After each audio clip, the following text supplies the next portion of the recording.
네, 이번에는 현재 시장에서 눈에 띄는 종목들 그리고 눈에 띄는 이슈를 점검하는 긴급 진단 시간입니다. 레몬리서치 김민수 대표님과 함께 할게요. 어서 오세요. 안녕하십니까. 네, 안녕하십니까. 네. 월요일부터 김민수 대표님의 손길이 굉장히나 필요한 시장이 나타나고 있는데요. 세 가지 상황실을 준비해봤고요. 첫 번째부터 바로 만나보시죠. 삼성 SDI, 테슬라 열차 못하나요? 아니, 테슬라가 다시 천슬라를 넘고 실적도 잘 나왔고 그로 인해서 국내 시장이 좀 안정적일 때 눈에 띄게 올랐던 게 2차 전지 소재주였는데 네. 왜 이렇게 테슬라가 전기차가 잘 팔림에도 불구하고 삼성 SDI를 포함한 K배터리 셀 업체들은 못 가는 걸까요? 조금 전에 보니까 뭐 현대차 어닝 서프라이즈 실적도 나왔던데. 네, 실적 잘 나오면 가겠죠. 네. 근데 현대차 실적이 상당히 놀랍습니다. 너무 놀랍던데요? 네, 그런가요? 네, 그래서 지금 예상은 한 1조 6천억 정도 조금 넘을 걸로 예상을 했는데 막상 뚜껑 열어보니까 1조 9천억이 나왔죠. 한 시장 예상치보다 3천억이 더 나왔다는 부분들은 아무래도 현대차가 지금까지 보여줬던 뭐 미국에서 그리고 또 유럽에서 잘 나가고 있는 상황들을 그대로 반영한 게 아닐까 생각되고 있고요. 막상 뚜껑을 열어보니까 기업들 잘하네요. 네, 칭찬해줘야 되는데. 네, 환율 효과도 좋았고요. 그렇죠. 물론 환율 효과도 과세됐을 거고요. 근데 지금 시장이 이러니만큼 칭찬도 못 해주고 있는 게 현실이 아닌가 싶어서 답답하긴 한 것 같고요. 근데 결론적으로는 국내 기업들 참 어려운 파고에도 잘하긴 하는구나라는 생각은 드는데 이게 지금은 쌓아놨다가 시장이 대내외적으로 안정이 되면은 그때는 또 분출을 하겠죠. 그런 관점 쪽에서 일단 눈여겨봐야 될 것 같고요. 특히 삼성 SDI 같은 경우도 테슬라 쪽과 연관이 있는데 이번에는 이 4680 원통형 배터리 쪽에서 LG에너지솔루션과 삼성 SDI 모두 어디 한번 납품할 수 있게 잘 좀 만들어봐라 라고 해서 지금 개발 중인 상황들이죠. 그래서 여기서 이제 공급이 들어가기 시작한다라고 하게 되면 아마 가장 또 중요한 역할을 하지 않을까 생각이 드는데 아직은 아닙니다. 네. 네, 그런데 여기서 또 삼성 SDI 같은 경우는 지위가 ESS라고 하는 쪽에서 글로벌 1위 업체입니다. ESS 쪽에 배터리를 공급하는 1위 업체인데 거기서 테슬라에 한 4년 만에 ESS 쪽으로 공급한다라는 뉴스가 나왔는데요. 재공급이죠. 네. 한때 4년 사이에 무슨 일이 있었느냐라고 하게 되면 화재 소식 이런 것들로 좀 얼룩져 있다가 이제 마무리됐다라는 관점 쪽에서 다시 공급하기 시작하게 되면 또 신인도도 그렇고 실적도 괜찮아지지 않을까 생각되고 있는데 하지만 이번에 테슬라 실적과 함께 나왔던 것 중에 하나는 테슬라 쪽에서 그래도 가성비 높은 쪽에 LFP라고 하는 LFP 쪽의 배터리는 비중이 더 늘어나고 있다라는 쪽에서 살짝 위축 요인도 있다고 봐야 될 것 같습니다.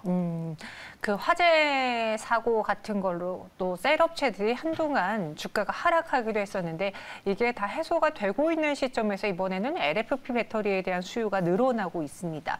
그런데 여기서 우리가 최근에 배터리 이야기할 때 꼭 빠지지 않고 이야기했던 게 그거였거든요. 원재료가가 많이 올랐다라는 거. 네. 그래서 LG 엔솔에 대한 실적을 걱정했는데 그들이 주총장에서 그렇게 이야기를 했어요. 아니 우리는 갑 같은 을이다. 을이지만 을이 아니고 오히려 우리에게 손을 뻗치는 기업들이 워낙 많기 때문에 걱정 전혀 안 해도 된다라고 했는데 지금 가격 상승을 판가로 충분히 셀 업체들이 다 전이하고 있는 상황인가요? 네, 갑갑한 을이 아니죠. 갑 같은 을. 네. 갑 같은 을이다. 네, 그러니까 을이어도 목소리 크게 낸다. 이런 쪽으로 봤을 때 판가 인상 요인이 발생하게 되면 그대로 자동차 쪽에 넘긴다. 이런 스토리였는데 그래서 삼성 SDI도 그럴 수 있겠다라고 생각이 드는데 또 시장에서는 막상 뚜껑을 열어봐야 되겠죠.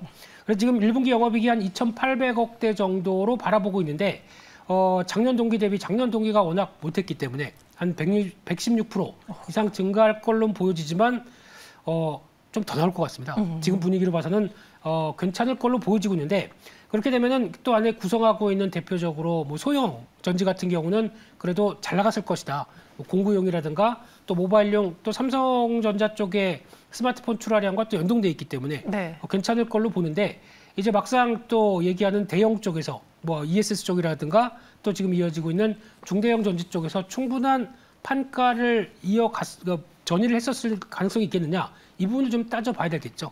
그리고 게다가 또 하나 지금 또 야심차게 준비하고 있는 이 스텔란티스와의 합작 공장 미국 쪽에서 이제 거의 부지 확정으로 해서 한 6월 달 전에는 거의 얘기하지 않겠느냐라고 바라보고 있는데 이것까지 확정되게 되면은 또 어떻게 보면 증설과 비슷한 효과가 나가고 있죠. 그래서 좀 더 긍정적이지 않겠느냐라는 쪽으로 바라보고 있는데 중요한 건 실적 뚜껑 열고 보자 이렇게 봐야 될 것 같습니다. 실적 뚜껑을 열어보고선 판단하자 이야기해 주셨습니다.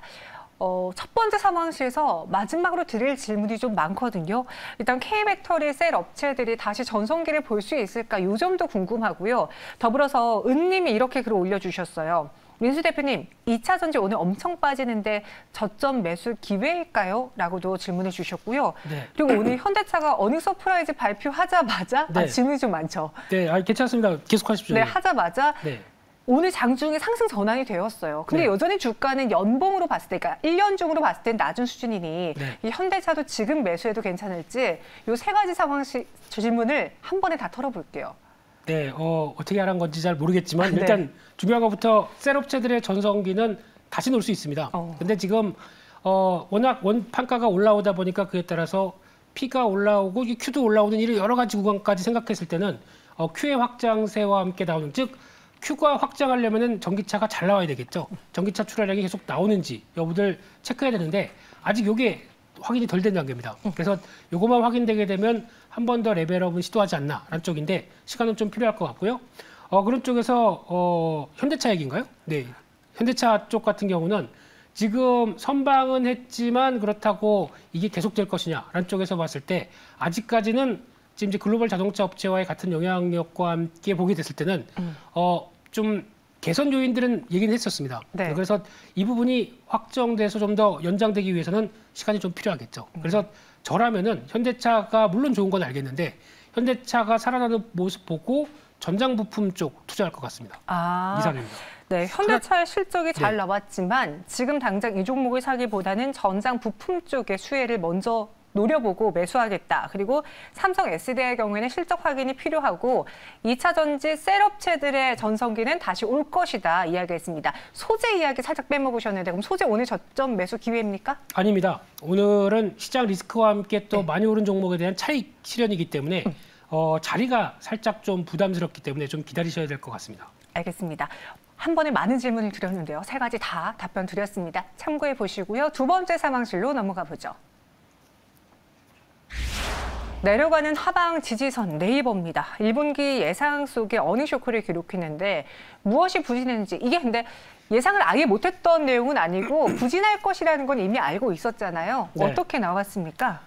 부진할 걸로 알고 있었는데 막상 부진하니까 주가도 부진하네요. 네. 그래서 지금 이렇게 된다는 얘기는 어느 정도 알고 있어도 이게 저희가 보통 알고 있는 뭐 악재의 노출, 그래서 즉 불확실성 해소로 해석되는 게 아니라 오히려 이제 큰 그림상으로 이런 플랫폼 업체들은 그동안에 어떻게 보면 코로나19 때 가장 많은 수혜를 받았었죠. 그 이후에 나오고 있는 변화 쪽에서 리오프닝 시대에 제대로 적응할 것인가 라는 부분들과 함께 또 과거에 보았던 이 강한 성장세에 대해서 이게 성장세에 대한 눈높이가 못 맞춰주기 시작한다라고 하게 되면 저희가 성장주를 바라보는 논리, 네. 즉 그동안 성장을 계속했기 때문에 충분히 비싼 밸류 줘도 돼라고 하는데 이 밸류가 이 정도 줘도 돼? 라고 이제 다시 의문을 하는 과정 쪽에서 나오는 변화다라고 하게 되면 지금 결론적으로는 시장 트렌드에 안 맞게 되는 현상들이겠죠. 그래서 지금 실적 자체만 보게 되면은 1분기 실적 뭐 작년 동기 대비해서 그렇게 떨어지지 않고 성장은 했습니다. 근데 성장을 할 때 저희가 보통 그래도 플랫폼 업체 정도 되면은 그래도 한 뭐 10% 두 자릿수 때 성장은 좀 바라봐야 되는 게 아니냐라고 했었을 때 거기에 답을 못하는 영업이익을 발표했죠. 한 4.5%대 성장. 그러다 보니까 눈높이에 안 맞다라는 관점 쪽에서 시장이 반응한다고 봐야 될 것 같고요. 그런 쪽에서 또 하나 요인들은 뭐 인건비 얘기를 많이 하는데 인건비는 지금 당장 계산되지 않습니다. 보통 약간 또 중간에 들어오신 뭐 직원들도 있고 그렇게 되면은 뭐 어떻게 될지 모르겠지만 네. 보통 4분기 때 많이 반영이 되죠. 인센티브나 여러 가지가 반영됐을 때 지금 인건비는 아닌 것 같고요. 오히려 약간 클라우드 쪽에서 매출이 좀 덜 나왔다라고 얘기하는데 계절적 비수기도 있지만 그런 걸 감안하고도 안 좋을 걸로 알았는데 더 안 좋다. 이런 분위기겠죠. 그래서 지금은 아무래도 성장주의 고난의 시기가 찾아왔다라는 관점 쪽에서 지금 올해 나올 실적 대비해서 실적 개선하게 되면 PR로 네. 한 30배 정도 조금 넘습니다. 근데 작년이 워낙 G홀딩스와 함께 나왔던 어떤 그 회계적인 이익이 좀 크게 잡힌 게 있기 때문에 일시적으로 좀 싸 보인다고 하더라도 지금 실적 대비해서 주가 한 PR 30배짜리 정도라고 하게 되면 아무래도 시장이 바라보는데 좀 탐탁지 않은 부분들이 있겠죠. 네. KB증권이 목표가를 10%나 하향 조정했고 뭐 이 증권사만이 아니라 대다수의 증권사들이 네이버의 목표 주가를 하향하고 있는데 어디까지 낮췄는지 지금 김민수 대표님은 그럼 네이버에 대해서 어떤 의견을 갖고 계신지 한 번에 들어볼게요. 네, 오늘은 종목과 함께 질문 와다다 이렇게 얘기하시는 게 재미가 더 아니, 드릴 질문이 너무 많아가지고요. 예. 네. 그래서 일단 목표가 하향은 뭐 다 알려진 얘기 같고요. 근데 그러면 주가가 실적이 좋을 때 목표가를 계속 상향하는 거냐라는 것도 아직 모르겠지만 네. 지금 분위기는 실적이 안 좋으니까 자연스레 또 똑같이 목표가를 하향하는데 또 괴리도 너무 큽니다. 지금 주가는 30만 원이 무너졌는데 맞아요. 아직까지도 40만 원대 얘기하고 있으면은 현실적으로는 많이 떨어지죠. 네, 그런 쪽에서 일단 지금 증권사의 목표가는 아무 의미가 없고요. 그리고 또 투자 의견도 뭐 이러니까 투자 의견 하향하는 건 또 의미가 없는데 가장 중요한 거는 앞서 말씀드렸듯이 뭐 신규 산업들도 여러 가지 하면서 성과를 내겠다라는 입장들도 있겠지만은 아직 그보다는 지금 시장의 패턴이 안 맞아라고 하면서 나오는 부분들 그렇게 되면 지금 박스권 하단 뭐 대표적으로 약 한 30만 원, 31만 원대 부근이 박스권 상단부였는데 네. 박스권 하단부였는데 이를 이탈하면서 내려왔다는 쪽에 대해서는 부정적일 수밖에 없는 기술적인 분석도 있고요. 그리고 또 게다가 지금같이 또 성장주의 관점들 얘기 드렸었지만은 근데 반대로 말씀드리게 되면 성장주가 또 가장 힘낼 수 있는 시기는 많이 빠졌을 때 그때는 오히려 낙폭 과대를 통해서 저점에서 빠르게 올라오는 경우도 있습니다. 근데 그렇게 되면은 성장주의 키워드 중에 하나가 가격 논리죠. 그러니까 지금 시장의 분위기보다 비싸다, 싸다 뭐 이런 관점들인데 그만큼 단기적으로 많이 밀렸다라고 하게 되면 제가 보기에는 약 한 27만 5천 원대 밑으로 빠르게 내려온다. 오히려 단기 저점 매수도 해볼 필요가 있지 않나. 근데 이거는 사서 보유가 아니라 네. 산 다음에 다시 어느 정도 뭐 한 30만 원대 근처까지 올라온다라고 하게 되면 트레이딩 관점 쪽에서 정리하고 나오는 이런 쪽의 변화는 볼 수 있겠다 싶은데 네이버를 볼 때 올해는 딱 하나 그것만 보시면 될 것 같습니다. 해외 쪽에서 성과가 나오느냐. 아마 이번에 바뀐 신임 대표분도 젊으신 여성 CEO님이시죠? 네. 부럽습니다. 네. 그런데 이분이 주장하는 게 이제 네이버는 내수 쪽과 함께 해외 쪽의 성장을 강화를 시켜서 그에 따른 성과를 올해 보여주겠다고 얘기를 했습니다. 이게 나오기 시작하게 되면 또 영역이 확장되는 거죠. 그쪽은 좀 더 체크하셔야 될 것 같습니다. 네이버. 이 성장주들의 가격 하락은 분명히 매력적으로 작용할 수 있기에 단계적으로 반등은 나올 수 있습니다. 하지만 너무 길게 가져가기보다는 이 반등 시 매도하는 게 좋을 것 같고요. 현 시점에 맞는 종목은 아니지만이라고 한 줄 평 주셨습니다. 마지막으로 넘어가 보도록 하죠. 정책 수혜 아니었나요? 현대건설 이야기해 볼게요. 다소 아쉬운 1분기 실적을 또 기록했습니다. 확실히 실적 시즌이다 보니까 시장이 안 좋을 때 뭐 실적이 좋다고 이를 다 반영해 주진 못해도 실적이 안 좋은 건 확실히 반영을 합니다. 네, 그래서 두렵습니다. 네. 그래서 지금 건설주 그렇게 좋다면서요.